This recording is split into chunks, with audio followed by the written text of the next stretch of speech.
ओम नमः शिवाय। शिव जी सदा सहाय। ओम नमः शिवाय। गुरु जी सहाय। जय गुरु जी। शुक्राना गुरु जी। नंदन जी महाराज। ओम शिवाय। गुरु जी माँ भगवान ग्रंथ संस्कृत भाषा में रुद्र संहिता तृतीय खंड का अध्याय 30। नारदवाच विधेयतात्मा प्राग्धन्यस्तं परमार्धिकम् अधोत्यं यथा स्वामी तद्वन् गुरहतो मया कते हरे शेवशलैः पार्वती सर्वमङ्गला किं चकार गदा कुत्र तन्मे वद महान्ते ब्रह्मोवाच शृणु सुप्रीतास्थात् ज्वलना तदनन्तरं हरे गते निज स्थानं तद्ध्यामि शिवं स्मरन् सर्वाद्यापि सखीयुक्ता रूपं कृत्वा तु सुखार्तनं जगाम स्वार्थी गरेहु महादेवदिति वादिनी परवार्थतयागनं श्रुत्वा मेना च स हिमाचलः दिव्यं ज्ञानं समारूपेषु हर्षविहिलं पुरोहितश्रम पौराशां सांख्यसेवाय केशानां सम्बन्धिस्थानाभ्य च सर्वे चे ते च समायुवतार सकला जन्मग्रामो सम्प्रमुखा तदा जयशब्दं प्रभून्वन्तो महाहर्षमवितं स्थाप्य नारी विनर्तकृतं गजेन्द्रादिषु शोभिता परितः परितो रम्भा स्तम्भवृन्दा संवती ते पुत्रवियोषणं महादेवी हस्तथे दुर्श्वेकं संयुक्ते कुर्वामिलं दिविजनं नानाप्रकारत्वादेशङ्करध्वनिर्बिभेरयत् एतदस्ति सुनन्तर्वे दुर्गाजागनं स्वपुरा कृतं विशन्ति नगरं देवी ददर्श पितरो पुनः सुप्रसन्नो प्रदावान्तो हर्षविह्वलं मानसो वीक्षाकाले सुदृष्टा स्वबाली प्रणम्तो तो सम्पूर्णशियाशिषं दत्त्वा चक्रास्तुतो स्ववक्षां वक्षसि हे वत्से तत्त्वेममुच्चारदन्तो प्रेमविहीर्लोतात् सक्रिया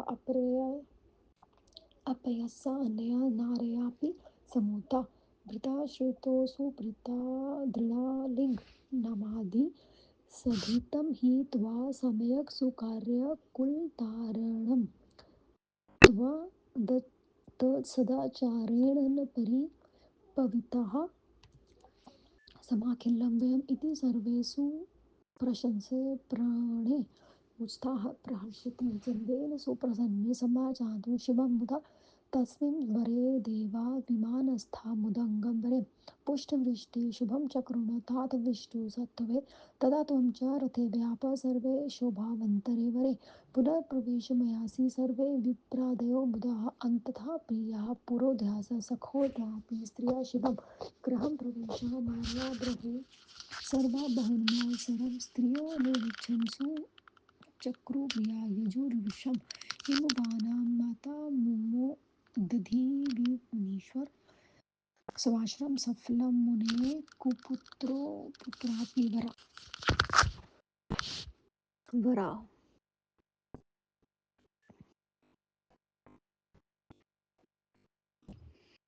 अथ प्रियो पुरोधशो शङ्खचायो स्त्रियं शिवं गृहप्रवेशानि प्रभु हनुमत्पुरं पुरं स्त्रियो निरीक्षां चक्राया सुयुष्विषं हिमवानामते माता मुमोदतीर्मीश्वर स्वाशारं सफलमुने कुपुत्रं पुत्रिकारा हिमवार्धवनं त्वं सुत्वं साधु साधित्वा भ्रमणभय बन्दिभय पर्वतो दन्दो मङ्गलं पाठयामास स द्विजो महोत्सवम् एवं स्वकन्यायां हष्टो पितरो भ्रातरास्तथा जामशो महाप्रीत्या समुक्षे प्राणय मुने तात हि हिं समातः स हृष्टः प्रसादि सम्माने सकलप्रीत्या सानुग्रहं जहामहे एतदस्ति तरं शुभं सखि सुलीलो भक्तवत्सलाः सुनर्तनटकोत्वा भूत्वा मेनका तदन्ययो यां वारे करे धृत्वा दक्षिणे गम्यरे तथा पृष्ठे कन्या रक्तवासा नृत्यगानविलासदा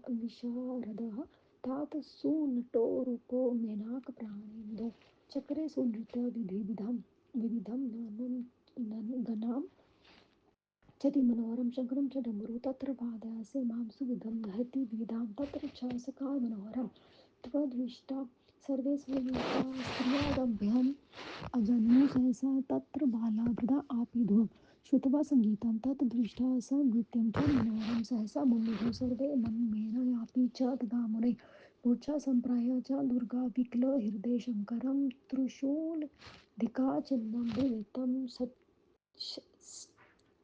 चाति सुन्दरं विभूतिभूषितं रम्य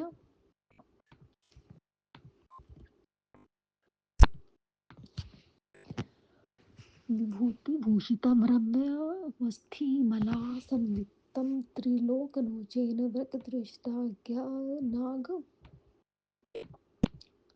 या नाग्यविलोपनीतं वरं वर्णितं युक्तवन्तं गौरवर्णमहेश्वरं दीनबन्धु दयासिन्धु सर्वथा सुमनोहरं सहृदयास्तां हरं दृष्टं भयसा प्राणानां द्रवे मनसा हि प्रीतं त्वं भवेति च वरं धृत्वा शं शिवं तथा तदृश प्रतीतो हृदा अन्तर्ध्यान पुनस्तत्र सन्कर्तं च भुक्षः ततो मैनासुरानपानि स्वर्ण पात्रतिस्थानि चे तस्मै दात्यूयो प्रत्यास्तुधि प्रीता मनसा तदि न स्मृतिकारो भिक्षेयं याचे शिवं शतां पुनः सकृत्यं गन्धर्व कौतुकान्वितं धृतं मैना तदचनम् श्रुत्वा सुकोपति स्वीमिस्थाविक्षुब्धं भक्तिमर्त्या यथा बहिश्रुतं स एकात्रितन्त्रो तत्र गणातो गिरिहारो दशतः पुरतो भिक्षं प्राणान् सहस्रं नराकृतं श्रुत्वा मैनामुखावृतं तत्सर्वसुपोच स आज्ञां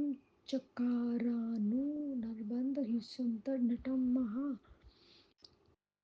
मानिमिमं दुःस्पर्शं प्रज्वलतं सुतेजतं न शशाकबहिर्षतु कोऽपि च मुनिसत्तं तात स भिक्षकसखात् नानालीलाविशारदर्शायामास शैल्यस्वभावमनकन्तरं शलो दर्शनं तत्शुकविष्णुरूपधरं धृतं कैटभं कुण्डलिनी पवित्रं चतुर्भुजं यदर्शपुष्पादिकं धृतं पूजाकाले गदागात्रे शिरसि सत्तर्भिक्षं दर्शं हि ततो दर्शं ददार्श जगता सष्टार्च चतुर्मुखं ब्रह्मेरपृष्ठां सुति सुक्तं गिरीश्वराः तात सूर्यस्वरूपं जगदीशस्वरूपं ददर्श गिरिराजं तत्क्षणं कौतुकारिणं ततो दर्शः हे तात रुद्ररूपमहाद्भुतं पार्वतीसहितं रम्यविहातं सुज्योतिनं तथा तस्य स्वरूपनिराकारं निर्जनं निरूपाधीनस्य महाभूतमारुकम् एवं मौनिरूपिणा तत्र दर्शा सुविमस्तो भावमस्तो परमानन्दसंयुक्ता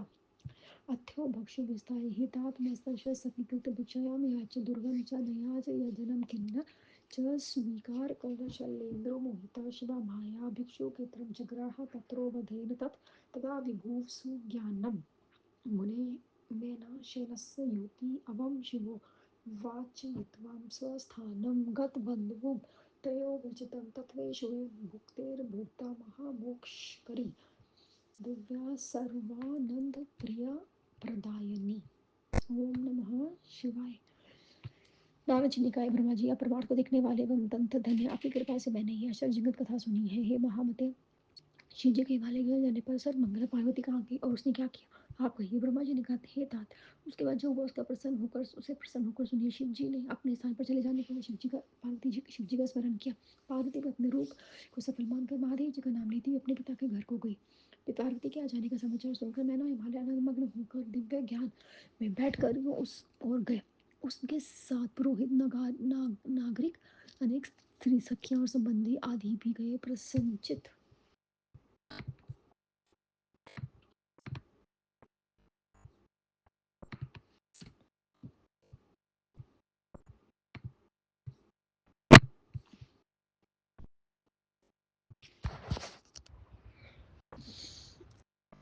पार्वती के में समझ में मैंने अनुभव दिलों में अपने आत्म के अंत चले तथा पुरोहित नागरिक सैनिक स्त्रियों संबंधी आदि भी के प्रसन्नचित होकर जय जयकार करते हुए मैनाक आदि भाई भी वहां आ गए।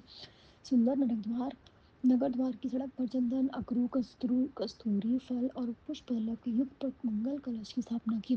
पुरोहित ब्राह्मण ब्रह्म वेत्ता मुनियों नाचने गाने वाली स्त्रियां तथा राजहोश द्वारा सुशोभित चारों ओर केले से पेड़ों से युक्त हाथों में दीपक लगी हुई पति पुत्रवती स्त्रियों के युक्त मंगल कारक मंत्र पाठ करते हुए ब्राह्मण समूह से युक्त हो शंख ध्वनि हो रही थी और अन्य प्रकार के बाजे बज रहे थे। इस बीच में दुर्गा अपने नगर के समीप गई। उसे नगर के भीतर प्रवेश कर माता पिता ने देखा। आनंद से व्याकुल प्रसन्न और दौड़कर अपनी आते हुए आते और आते हुए दे हुए उन्हें प्रसन्नचित काली ने अपनी सखियों के साथ प्रणाम किया। उन्हें आशीर्वाद देकर उनको एक कहा, हे पुत्री, कहा आलिंगन किया और प्रेम से व्याकुल होकर रोने लगे। इसके बाद उनके संबंध में उन स्त्रियां भाइयों की स्त्रियां और वे प्रेम और प्रसन्नता के साथ गले लगाया, तुमने अपने नगर का कुल का उद्धार करने वाले का कार्य भली भांति कर डाला, तुम्हारी इस तपस्या को हम सब पवित्र हो गए।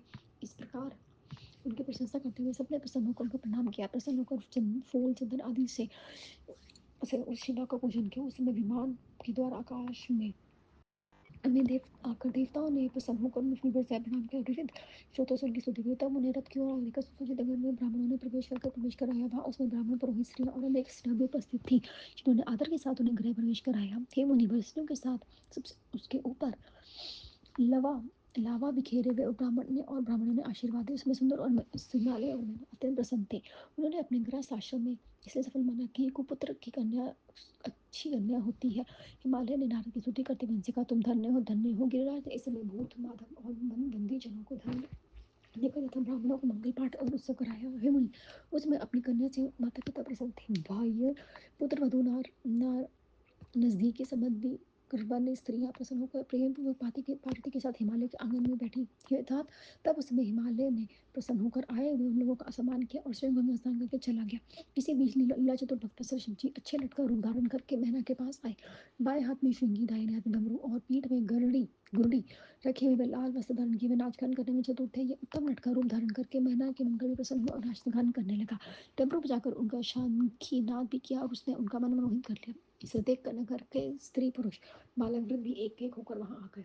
उनसे गीत को सुनकर मनोहर रूप नृत्य को देखा। हे मुनि, उस समय मैनाने के साथ सुशोभित हो रहे थे और वह दुर्गा त्रिशूल आदि से युक्त शिव जी के हृदय में साथ मूर्छित हो गई। भ्रासुर से सुशोभित सुंदर वनमाला से धारण किए हुए तीनों नेत्र से विषीभूत भूषित मुंडमाला वाले सांपों और जनेऊ धारण किए थे। वर मांगो ऐसा कहकर और हुए और वर्ण के तेजस्वी नीलबंधु दयाबिंदु इस प्रकार बोले। हृदय में से शिव जी को देखकर उस शिवानंद ने प्रणाम किया और मन में ये वर मांगा कि तुम मेरे पति हो जाओ। हृदय से तथा हृदय से प्रेम तब मैंने ऐश्वर्य को प्रसन्न होकर सिद्ध रत्नों को देने के लिए गई। उस रत्न को उन्होंने स्वीकार नहीं किया, तो उन्होंने मैना से भिक्षा में पार्वती को ही मांगा और फिर नाच गान करने लगी। मैना के उन्मोचित को सुनकर क्रुद्ध और आश्चर्यचकित हुई। अपने भिक्षु उसने भिक्षु को झुटका और बाहर जाने को कहा। इसी बीच संज्ञा स्नान कर हिमालय आ गए। उन्होंने अपने आंगन में स्थित मनुष्य की आकृति देखने वाले भिक्षु को देखा। मैना के समाचार सुनकर वे क्रोधित हुए। उन्होंने नौकरों को आदेश दिया कि वे इस नट को बाहर निकालो। हे मुनिवर, जलती हुई आग से सदृश छूने के योग्य तेज से युक्त उस नट को कोई बाहर नहीं कर सका। हेतात अनेक प्रकार की लीला कुशल हो नट हिमाचल को अपने अत्यंत प्रभाव दिखाया। हिमालय ने उन्हें तत्काल विष्णुधारी किरीट, कुंडल, पवित्र वस्त्र, पीत वस्त्र, औजारों और निजुक्त देखा। जो जो पूजा काल में उसने विष्णु को चढ़ाए थे वह सब उनके शरीर में दिखाई दिए। तब उस युवराज समाचारों ने उन्हें चार मुख वाला लाल मन वाला और हृदय से रूप में देखा, जो वेद मंत्रों को पाठ रहे थे।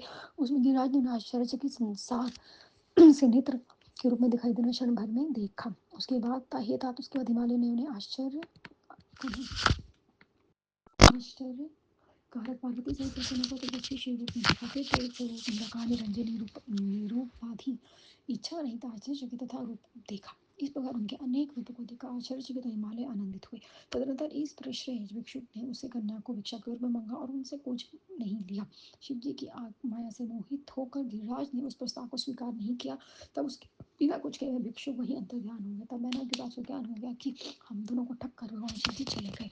इस प्रकार उन इस विचार कर उन दोनों के मन में शिव जी के प्रति मोक्ष देने वाली तथा आनंद देने वाली उत्कृष्ट भक्ति उत्पन्न हुई। ओम नमः शिवाय। शिव जी सदा सहाय। ओम नमः शिवाय। गुरु जी सदा सहाय। जय गुरु जी। शुक्राना गुरु जी। तब अनंतम शुक्राना महाराज। अनंतम शुक्राना।